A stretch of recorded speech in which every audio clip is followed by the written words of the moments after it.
Hello, good morning everyone. সবাই কেমন আছেন? আশা করবো সবাই অনেক বেশি ভালো আছেন। আমিও ভালো আছি। Welcome back to my another blog. আজকে অনেকদিন পরে আপনাদের সাথে আবার ব্লগ শেয়ার করছি। অনেকদিন পরে না, মানে মাঝখানে একদিন দিতে পারিনি ব্লগ। একদিন পর পর দিচ্ছি আর কি ইদানিং। কিন্তু আমার কাছে মনে হচ্ছে যে আমি অনেকদিন পর পর আপনাদের সাথে ব্লগ শেয়ার করছি। তো আজকে হচ্ছে সকালবেলা ঘুম থেকে উঠে গিয়েছি আবার তাড়াতাড়ি, কারণ আজকে এক্সাম আছে। যেদিন এক্সাম আছে সেদিন ব্লগ করতে আমার অসুবিধা হয় না, কিন্তু তার আগের দিন ব্লগ করতে অসুবিধা হয়। কারণ সেদিন আমার মানে কাজ বেশি থাকে, পড়াশোনাও থাকে, তো সেজন্য আসলে সেদিন আর কোনো কিছু আমি শ্যুট করতে চাই না। কিন্তু যেদিন এক্সাম থাকে সেদিন আর তো চাপ থাকে না, তো আমার জন্য সুবিধা হয় আর কি। সেই জন্য সকালবেলা ঘুম থেকে উঠে গিয়েছি, রেডিও হয়ে যাব একটু পরে। আর ট্রিপ এখনো ঘুমাচ্ছে, ট্রিপকে দেখে খুব মায়া লাগছিল। সে ঘুমে থাকতে থাকতেই আমি বেরিয়ে গিয়েছিলাম। ঘুম থেকে উঠে আসে আমাকে দেখেনি, তো ঘুম থেকে উঠে এসে আমাকে দেখতে পাইনি আর। কিন্তু কান্নাকাটি করেনি, কারণ ওর অভ্যাস হয়ে গিয়েছে এরকম থাকতে থাকতে। আরও আমার থেকে বেশি তার ভাইদের কাছেই থাকে, সেজন্য আর ওর তেমন সমস্যা হয় না। তো এখানে হচ্ছে আমি চিয়া সিডস খেয়েছিলাম, তারপরে ফ্রেশ ট্রেশ হয়ে রেডি হয়ে গেছি, সেগুলো আর আপনাদেরকে কিছু দেখাইনি। তো তাড়াহুড়া করে আবার বাসা থেকে বেরিয়েও গিয়েছি, কারণ বাস ধরতে হবে। অলরেডি আমার ফ্রেন্ডরাও ওয়েট করছিল সেখানে। তো অনেক তাড়াতাড়ি করে আমি বাস স্ট্যান্ডে চলে এসেছি, আবার বাসেও উঠে গিয়েছি। কিন্তু বাসটা ছেড়ে দিয়েছিল অলমোস্ট, সিটও তেমন ছিল না, একেবারে পিছনের দিকে সিট ছিল। তো হচ্ছে উঠে গেলাম, কারণ যেতে তো টাইম লাগবে, জ্যামে ট্যামে পড়ে সব কিছু মিলিয়ে যেতে টাইম লাগবে। তো সেজন্যই ভাবলাম যে ঠিক আছে, মিস করার দরকার নেই, পিছনের সিট হলে পিছনের সিট, পিছনেই উঠে যাই। তো এই আর কি, উঠে গিয়েছি বাসও ছেড়ে দিয়েছে, আস্তে আস্তে যাচ্ছে। এই সাইডটাতে অনেক বেশি গ্যাঞ্জাম থাকে, তবে আগের থেকে অনেকটা সার্ভিস ভালো করেছে। আগে যেমন পাপিয়াতে একদম ওভারলোডেড হয়ে যেত, মানুষ মানে বসেও শান্তি পাওয়া যেত না, এখন সেগুলো চেঞ্জ হয়েছে, অনেকটাই চেঞ্জ হয়েছে। আগে এমন হতো যে ব্যাক করার টাইমে পাপিয়াতে সিটই পাওয়া যেত না, কিন্তু এখন আবার সিট পাওয়া যায়। অ্যান্ড অ্যাটলিস্ট বসে আসতে পারি, বা একটা হয় না যে অনেক মানুষ থাকলে যেমন একটা মানে কমফোর্ট ফিল হয় না, একজনের গায়ের সাথে অন্যজন লেগে যায় এরকম ধরনের। তো সেরকম আর এখন পরিস্থিতি নাই, সেজন্য ভালোই লাগে আর কি। আর আজকে দেখলাম যে বেশ রোদ আছে, উইন্টার বলতে কোনো ভাব বোঝাই যাচ্ছে না, মানে কোনো ঠান্ডাই নেই। এখনো পর্যন্ত আমি সোয়েটার বা কোনো কিছু ইউজ করিনি এই উইন্টারে, যদিও ডিসেম্বর মাসটাকে উইন্টারই বলা হয়, নভেম্বর অক্টোবর থেকে তো উইন্টার স্টার্ট হয়ে যায় বাংলাদেশে। তো উইন্টারের কোনো ফিলিংসই আসলে পাচ্ছি না। তো এই তো বাসে বসে বসে আমি আর আমার ফ্রেন্ড অনেক কথা বলছিলাম, অনেক কিছু নিয়ে, পড়াশোনা নিয়ে, ওর বিজনেস নিয়ে সে কথা বলছিল। আমার ফ্রেন্ড আবার হচ্ছে বিজনেস করে। আমি সেদিন বলেছিলাম যে সে অনেক বেশি পকর পকর করে, তো ওকে আমি বললাম আর কি যে আজকে একেবারে কম কথা বলবা। তো সে আবার বলছিল যে বিজনেস ওমেনরা একটু বেশি কথাই বলে, একটু একটু মানতে হবে। বিজনেস ওমেনদের রাগও বেশি থাকে, আর হচ্ছে তারা শর্ট টেম্পার থাকে, আর অনেক বেশি কথা বলে। তো এই তো এগুলোই আমরা কথা বলতে বলতে হচ্ছে চলে গিয়েছিলাম। আর এই যে রাস্তায় একটু গাছপালাগুলো দেখাচ্ছি, দেখতে ভালো লাগে। আমার তো গাছ খুবই ভালো লাগে, যেখানেই থাকুক, সেটা ছাদ হোক, রাস্তা হোক, গাছপালা থাকলে আমার বেশি ভালো লাগে। গাছপালা থাকলে দেখবেন সেখানকার পরিবেশটা অনেকটা ঠান্ডা, অক্সিজেনটাও ফ্রেশ, মানে সাফোকেটিং ফিল হয় না। আর এখানে হাইওয়েতে দেখলাম স্কুটি দিয়ে একটা মেয়ে ড্রাইভিং করছে, মানে মেয়েরা ড্রাইভিং করে সেটা দেখতে ভালো লাগে, ঠিক আছে, তবে হাইওয়েতে স্কুটি বা বাইক নিয়ে ওঠা উচিত না। মেয়েটা দেখলাম যে উঠেছে, হেলমেট পরেছে, তারপরও মানে আমার দেখে ভালো লাগেনি বিষয়টা। আর এমনিতে আমার বাইক আর স্কুটি পার্সোনালি পছন্দ না, আমি হচ্ছে কার পছন্দ করি, সেটা প্রাইভেট কার হলেই ভালো আর কি, মানে আমার কাছে কমফোর্ট লাগে। কারণ হচ্ছে প্রথম কারণটাই হচ্ছে যে বাইকের অ্যাক্সিডেন্টের যে বিষয়টা একটা থাকে, ওটা আমার ভীষণ ভয় লাগে। আর হচ্ছে সেকেন্ডলি, বাইকে চড়লে দেখবেন যে অনেক বেশি ধুলাবালি, মানে চুল রাফ হয়ে যায়, স্কিন রাফ হয়ে যায়, ধুলাবালির একটা বিষয় থাকে। তো এই তো, আর এই যে হাইওয়েতে উঠে আমাদের বাস ছেড়ে দিল, এখন ওয়েট করছি কখন আমরা পৌঁছে যাব। এই তো।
তো এরপর হচ্ছে ক্যান্টনমেন্টেও চলে এসেছি। ক্যান্টনমেন্টটাও এখন হচ্ছে পার করে ফেলছি আর কি। এখানকার এরিয়াটা তো খুবই সুন্দর, ক্যান্টনমেন্টের এরিয়াটা। তো এটাও একটু আপনাদেরকে দেখাই। আমি জেনারেলি হাতে ডান সাইডে বসি না, বাম সাইডে আমার বেশি বসা হয় বাসের। তো আজকে ডান সাইডে বসলাম, ভাবলাম যে একটা সাইড আপনাদেরকে কত দেখাবো, আজকে এই সাইডটা একটু দেখাই। এই সাইডটাও দেখেন কত সুন্দর গাছপালা, সবকিছু অনেক ওয়েল ডেকোরেটেড, মানে আর্মিরা যেখানে থাকে সেখানকার ডিসিপ্লিনই অন্যরকম থাকে। বাংলাদেশের সব মানুষ যদি এই ধরনের সচেতন হতো তাহলে বাংলাদেশটা দেখতে অনেক বেশি সুন্দর হতো, আর বাংলাদেশের আরও অনেক বেশি প্রোগ্রেসও হতো। কিন্তু মানে কি বলবো, সবাই তো সচেতন না। তো দুই একজনের সচেতনতা দিয়ে আসলে কোনো কিছু চেঞ্জ করা যায় না। তো এই যে এখানে নেমে পড়েছি। আমরা আগের দিন হচ্ছে উপজেলা নেমেছিলাম, ওখান থেকে রিক্সা ধরে চলে গিয়েছি। তো আজকে হচ্ছে চান্দিনা কাঠের পুল, এটাকে বলে, কাঠের পুলে নেমে গিয়েছি। এখান দিয়ে হচ্ছে হেঁটে হেঁটে যাব আর কি, কারণ এখান দিয়ে হেঁটে গেলে রাস্তাটা মানে কম, ডিস্টেন্সটা কম কলেজ থেকে, আর হেঁটে তাড়াতাড়ি চলে যাওয়া যায়, রাস্তাটা ভালো। কিন্তু ওখানকার সাইডের রাস্তাগুলো হচ্ছে রাস্তা খুব ভাঙা, রিক্সায় উঠেও হাঁটা, মানে রিক্সায় উঠেও প্রপারলি যাওয়া যায় না, অনেক বেশি ঝাঁকি দেয়। আর এখানে হচ্ছে মানে হেঁটেও যাওয়া যায় না, এত রাস্তা খারাপ যে হেঁটে যাওয়ার মতো পরিস্থিতি থাকে না। সামারেও অনেক বেশি পানি টানি জমে থাকে, ড্রেনের পানি, মানে সবকিছু মিলিয়ে রাস্তাঘাটের অবস্থা একেবারেই খারাপ। তো এই রুটটা হচ্ছে ভালো লাগে আমাদের, কারণ এটা একদম মানে ক্লিন আছে, আর এই জায়গাটাও খুব সুন্দর। দেখেন আপনাদেরকে দেখাচ্ছি। আবার এই যে এখান থেকে একটা মসজিদ আছে, ওখান দিয়ে সামনে দিয়ে আমরা এসে এখানে পুকুরের সাইডে ধরে একটা রুট থাকে, এই রুটটা দিয়ে গিয়ে হচ্ছে আমরা তাড়াতাড়ি কলেজে চলে যেতে পারি আর কি। তো এই তো তারপরে হচ্ছে আমাদের এক্সামও শেষ হয়ে গিয়েছে। এবার আমি আবার একটু আগেই বেরিয়ে গিয়েছিলাম, আসলে তেমনভাবে প্রিপারেশন নেই। 2 ঘন্টার এক্সাম, আমি 1.5 ঘন্টা দিয়ে বেরিয়ে যাই, কারণ না পড়লে আসলে কি লিখবো, তাই না? আমি আসলে সেরকম ভাবে পড়ে পরীক্ষা দিচ্ছি না, মানে যা যতটুকু কমন পড়ছে ততটুকুই, এবার বাকি সময়টা আর বসে থাকি না অযথা। তো পরে বের হয়ে হচ্ছে আমার আরেকটা ফ্রেন্ডের জন্য ওয়েট করছিলাম, ও বের হলে আমরা একসাথে বের হবো। তো এই তো বেশ কিছুক্ষণ বসে টসে আমি আবার একটু শর্টস রিলসের জন্য হচ্ছে ভিডিও করেছিলাম। তো সেগুলো করে টোরে বেরিয়ে গিয়েছি। তারপর এখানে হাইওয়েতেও চলে এসেছি, বাসের জন্য ওয়েট করছি কখন বাস আসবে। প্রায় আধা ঘন্টার মতো দাঁড়িয়েছিলাম, কোনো বাস ছিল না। পরে হঠাৎ করে একটা বাস এসেছে, তার মধ্যে দেখছি হচ্ছে অন্য আরেকটা পরিবহনের বাস আর একটা প্রাইভেট কারের সাথে লেগে গিয়েছিল বা কিছু একটা, এরকম এখানে ঝামেলা লেগে গিয়েছে, মারপিট লেগে গিয়েছে। ওসবে আমি একদম ইন্টারেস্টেড না, এবং আমি ওখানে সামনেও যেয়ে দেখিনি যে কি হয়েছে, কারণ এগুলো দেখলে যদি কোনো অ্যাক্সিডেন্ট হয়ে থাকে সেগুলো দেখলে আমার আসলে ভয় লাগে। তো এই তো তারপরে হচ্ছে আবার বাসায় চলে এসেছি। আসলে বেসিক্যালি হাইওয়েতে যেই অ্যাক্সিডেন্টগুলো হয় ছোট গাড়িগুলোর জন্যই বেশি হয়, আবার হচ্ছে বড় গাড়িরাও হচ্ছে উড়াধুরা চালায়, সবকিছু মিলিয়ে আর কি। এসে দেখি যে তখনও আবার হচ্ছে ঘুম থেকে উঠে খেয়ে দিয়ে আবার ঘুমিয়ে গিয়েছে। তো দেখে খারাপ লাগলো, বাচ্চাটা আবার ঘুমিয়ে গিয়েছে, এখনো পাইনি ওকে ঠিক মতো। আমিও হচ্ছে ফ্রেশ ট্রেশ হয়ে নিয়েছি, তারপর হচ্ছে একেবারে লাঞ্চ করে নিয়েছি, আবার 4টা থেকে হচ্ছে ক্লাস। তো সবকিছু মিলিয়ে এ সমস্ত করতে করতে খাওয়া দাওয়া করে দেখি যে ট্রিভও ঘুম থেকে উঠে গিয়েছে। তারপর হচ্ছে ট্রিভের সাথে একটু টাইম পাস করলাম।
তো এই তো এখন আবার আমার ক্লাসের টাইম হয়ে গিয়েছে, তার মধ্যে দেখি যে ট্রিপ একটা প্লেট ভেঙে ফেলেছে। তো আমি ওকে একটু বকা দিচ্ছিলাম, ও আবার ওর দিদার পিছনে গিয়ে লুকাচ্ছিল। তা আজকে হচ্ছে আবার একটু স্টুডিওতে যাব। স্টুডিওতে কয়েকটা আমার পাসপোর্ট সাইজ ছবি লাগবে, কারণ আমার লাস্ট পাসপোর্ট সাইজ ছবি আমি তুলেছি 2018-এ। তো তার মধ্যে অনেকটা টাইম চলে গিয়েছে, তো ফেস নিশ্চয়ই আর আমার আগের মতো নেই, এখন একটু বয়স হয়েছে, ম্যাচুরিটি এসেছে ফেসের মধ্যে, তো ওই ছবিগুলো হচ্ছে আর কাউন্ট হবে না এখন আর কি। তো সেজন্য হচ্ছে নতুন করে ছবি তোলা, কারণ অনেক কিছু আছে যার জন্য ছবি লাগবে, পাসপোর্ট, কিছু ডকুমেন্টস, অনেক কিছুই আছে এরকম, সার্টিফিকেট যাই বলেন না কেন, যেগুলোর জন্য এখন অলরেডি আমাকে মানে পাসপোর্ট সাইজের ছবি হচ্ছে সাবমিট করতে হবে। তো সেজন্যই হচ্ছে যাব। তো এখান দিয়ে হচ্ছে বাবার আমাদেরকে বের হতে দিচ্ছিল না, ও বুঝে গিয়েছিল আমরা রেডি হয়ে গিয়েছি। ও খুব কান্নাকাটি করছিল, দরজার সামনে গিয়ে দাঁড়িয়েছিল, মানে ফুপিয়ে ফুপিয়ে কান্না করা যেটাকে বলে সেটা করছিল আর কি। তো মানে কোনোভাবেই যেতে দিবে না আমাদেরকে, কারণ বাচ্চাটা সারাদিন একা একা থাকে, মাকে ঠিক মতো পায় না, ওর ভালো লাগে না। আবার হচ্ছে ওকে একটু সাজিয়ে দিয়েছিলাম আমি স্নান করানোর পরে। হ্যাঁ, সবাই আমাকে বকা দেয় এগুলো কী ধরনের সাজ, ওকে সাজাই, কিন্তু আমি আমি নিজেও ক্রিঞ্জ হয়ে যাই ওকে সাজানোর সময়। মানে ও হচ্ছে খুব ইন্টারেস্ট দেখায় যায় সাজছে, একদম চুপ হয়ে থাকে, তো কি সাজাবো নিজেও বুঝতে পারি না, ছেলে বাচ্চা। যা পারি একটু এরকম করে দিই আর কি, কাজল টাজল দিয়ে। তো ওকে মোবাইলের লুপ দেখানো হচ্ছিল, কোকোমেলির লুপ দেখানো হচ্ছিল, অনেক কিছু দেখানো হচ্ছিল, কিন্তু সে কোনোভাবেই এখানে দরজার সামনে থেকে যাবে না, যেভাবেই হোক দাঁড়িয়ে থাকবে, আমাদেরকে যেতে দিবেই না এরকম একটা। আবার এখানে হচ্ছে 4টায় ক্লাস, অলরেডি বাসায় 4:05 বেজে গিয়েছে। তারপরে আবার সেখান থেকে আমি স্টুডিওতে গিয়েছি, সেখানে গিয়ে ছবি, আবার সেখানে আবার বলছিলাম যে ক্যামেরাম্যানকে বলছিলাম যে তাড়াতাড়ি ছবিটা তুলে দেন, এখানে রেডি হওয়ার কোনো বিষয় নেই। সে আবার আমাদেরকে হচ্ছে ভিতরে দিয়ে বাইরে চলে গিয়েছে, মানে বলছিল না একটু না রেডি হতেই হবে। আসলে আর কি রেডি হবো, পাসপোর্ট সাইজের ছবির জন্য আবার রেডি হওয়া হই কি, এমনিতেই যথেষ্ট ছবি নিজেরাই তুলি। তো এই যে ও আবার হচ্ছে দরজার বাইরে গিয়ে আমাকে দাঁড়িয়ে কান্না করে না না করছিল যে মা যেও না যেও না, কিন্তু কি করব, যেতেই হবে, উপায় নেই। এই তো। তো তারপরে হচ্ছে স্টুডিওতে চলে এসেছি, এখান দিয়ে সামনের একটা সিঁড়ি আছে, সিঁড়িটা দিয়ে উঠতে আমার ভীষণ ভয় করে, কিন্তু তারপরে উঠে গিয়েছি, কারণ ও পিছন দিয়ে যে সিঁড়ি আছে বা লিফট আছে সেটা দিয়ে যেতে হলে অনেকটা টাইম লাগবে আর লেট হয়ে যাবে। তো সেজন্য সামনে দিয়ে উঠে গিয়েছি। তো এই যে জাস্ট আমি ক্লিপ দিয়ে হচ্ছে চুলটাকে একটু সেট করে বেরিয়ে গিয়েছিলাম, তো সেটাই হচ্ছে চুলটাকে ওইভাবে তো আসলে ছবি তোলা যাবে না, চুলটা একটু প্রপারলি থাকতে হবে, তারপর হচ্ছে একটু কানগুলো দেখা যায় এরকমভাবে ছবি তুলতে হয় আর কি, আর চশমা পরে তো ছবি তোলা যাবে না। তো এই হচ্ছে আমার রেডি হয়ে নিয়েছি।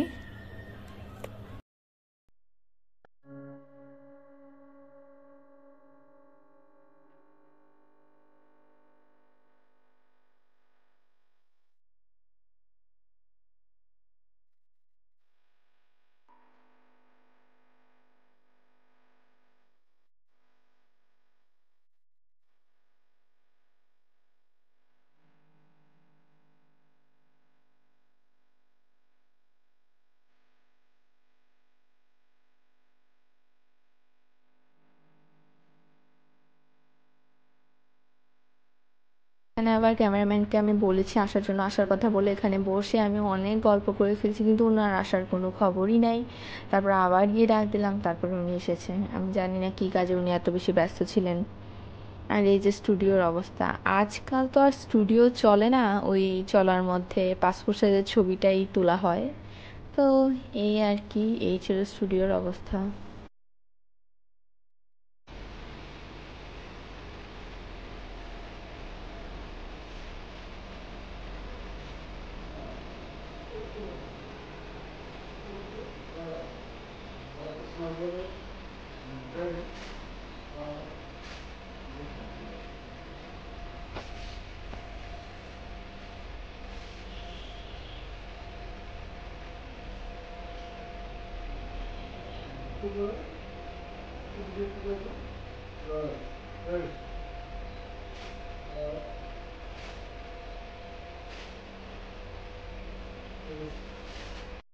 তো এখানে আমার ছবি তোলাও হয়ে গিয়েছে, এবার আবার হচ্ছে চুলটাকে সেট করে নিচ্ছি, বেরিয়ে পড়বো এখন এখান থেকে, সোজা ক্লাসে চলে যাব।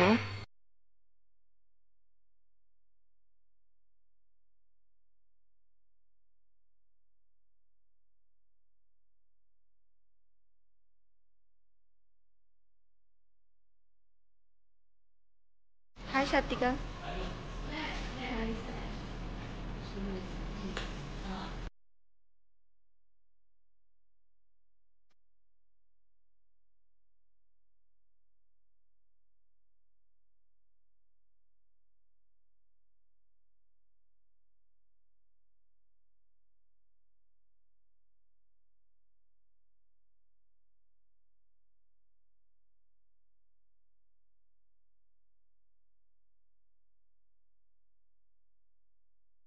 তো এই তো ছোট ছোট দুইটা ক্লিপ নিয়ে নিলাম দুইটা ক্লাসেরই।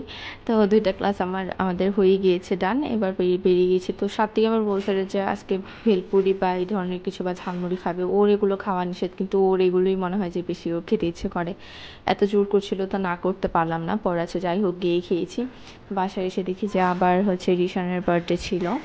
তো দিদি হচ্ছে কেক মিষ্টি এনে দিয়ে গিয়েছিলো, তো কেকটা দেখে আমার ভালো লাগছিলো, ভাবলাম একটু কেক খাই, আর সারাদিন তো আমার খাই খাই চলতেই থাকে। তো কেকটা খাচ্ছিলাম। ফার্স্ট একটু টেস্টটা কেমন মনে হচ্ছিলো আমার কাছে হঠাৎ করে, পরে হচ্ছে দেখলাম যে না ঠিকঠাকই আছে। মানে অনেক বেশি ঝাল খেলে, হঠাৎ মিষ্টি খেলে একটু এরকম ফিল হয়ই। তো এই তো কেকটা ভালো ছিল। আর হচ্ছে তারপর আবার হচ্ছে বৌদি এসেছিলো, কারণ দাদার কাছে মা হচ্ছে মায়ের ভাঙা নূপুর দিয়েছিল যেটা ঠিক করার জন্য। আবার আমার হচ্ছে একটা নোজ পিন আমি খুলতে গিয়ে ভেঙে ফেলেছিলাম, সেটাও দিয়েছিলাম ঠিক করানোর জন্য। তো সেগুলো ঠিক করিয়ে দিয়েছিল আর কি দাদা। তো বৌদি এসে দিয়ে গেল আর কি বাসায় এগুলো। ফোন দিলে আমি গিয়ে নিয়ে আসতাম, ফোন আর দেয়নি, পরে হচ্ছে এসে দিয়েছে। তো ঠিক হচ্ছে আবার দেখে তানকে দেখে খুব খুশি হয়ে গিয়েছিল, অনেক দুষ্টামি করছিল। দুষ্টামি করার ছুটে ব্যথাও পেয়ে গেছে, কোনো কথা তো শুনি না, দুষ্টামি কথা না করলে আরও বেশি করে করে। তারপর হচ্ছে এখানে আমি ওকে নিয়ে এসেছি আবার আমার কাছে। তো তারপর একটু চুপ করেছিল আর কি। সারাদিন হচ্ছে ঠান্ডার মধ্যেও শুধু ও জল ধরে, বাথরুমে গিয়ে বসে থাকে, তো ওর সর্দিও লেগে গিয়েছে সেজন্য। তো এই তো এটা হচ্ছে ওর ফোন দিয়ে সারাদিন দুষ্টামি করে সব খেলা নষ্ট করে ফেলে। এখানে ফোনের এখানে একটা কি একটা প্লাস্টিক মতো ছিল কাভার দেওয়ার মতো, সেটাও ভেঙে ফেলেছে। তো এই তো এইভাবেই হচ্ছে তারপরে ওর সাথে সারাদিন পরে একটু ভালোভাবে ওকে টাইম দিতে পারলাম, টাইম পাস করলাম। আজ মানে আজকে আর কোনো কিছুই করিনি, ওকেই প্রপারলি টাইম দিয়েছিলাম। খুব খারাপ লাগছিল আমি যখন বের হচ্ছিলাম, না করছিল, খুবই খারাপ লাগছিল আমার কাছে। তো ওর সাথেই ভালো করে টাইম দিলাম ওকে। তো এই তো আজকের ব্লগ এই পর্যন্ত ছিল।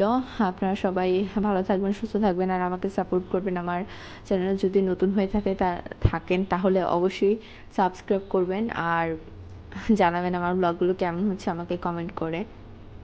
আর আপনাদের ফ্রেন্ডস রিলেটিভসদের সাথে আমার ব্লগগুলো শেয়ার করবেন। সবাই অনেক বেশি ভালো থাকবেন। আমার নেক্সট ব্লগ দেখার জন্য আপনাদের সবাইকে আমন্ত্রণ রইল। টিল দেন সবাই অনেক অনেক অনেক ভালো থাকবেন। টাটা।